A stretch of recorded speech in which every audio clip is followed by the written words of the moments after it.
લીલા મરચાંની લીલી ચટણી, તો ગ્રીન ચટણી આપણે જેને કહીએ. આના અંદર આપણે લીલા મરચાં નાખ્યા છે, લીલા ધાણા રાખ્યા છે, સૂકેલા ધાણાનો પાવડર રાખ્યો છે, મીઠું રાખ્યું છે, જીરું રાખ્યું છે અને લસણ નાખ્યું છે. અને આને પણ મિક્સરમાં આપણે ગ્રાઇન્ડ કરી દઈશું. આને મિક્સરમાં આપણે ગ્રાઇન્ડ કરી દઈશું. કે તો હવે આપણે આ ચટણીને મિક્સર ગ્રાઇન્ડરમાં નાખી દઈશું પીસવા માટે. આને આખી નહીં નાખવાની, થોડી થોડી નાખવાની. હું પ્રિફર કરીશ કે તમે હાફ હાફ નાખો, તાકી સારી રીતના ગ્રાઇન્ડ થઈ જાય એકદમ.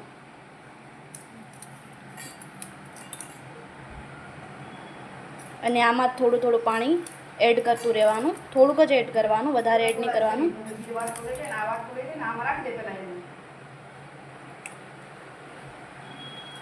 કે પછી આમાં થોડું થોડું પાણી એડ કરતું રહેવાનું, થોડુંક જ કરવાનું, વધારે નહીં કરવાનું, નહીંતર એનો ટેક્સચર આખો બગડી જશે. હવે એકદમ લિક્વિડી થઈ જશે ઘણી જ. આપણે થોડીક લિક્વિડી રાખવી છે. કે તો મેં આટલું લઈ લીધું છે. હવે હું આને ગ્રાઇન્ડ કરી નાખીશ. આના પછી બીજો પછી ગ્રાઇન્ડ કરીશ. તો હવે આવું ટેક્સચર થઈ ગયું છે અત્યારે. હવે આમાં આપણે થોડુંક પાણી. તો હવે આપણે આ ચટણી પરફેક્ટ ગ્રાઇન્ડ થઈ ગઈ છે. હવે આને આપણે કાઢી લઈશું. આપણી ચટણી કાંઈક આ ટેક્સચરમાં રેડી થઈ ગઈ છે, એકદમ પરફેક્ટ, લાઈક સ્મૂથ કહી શકો છો.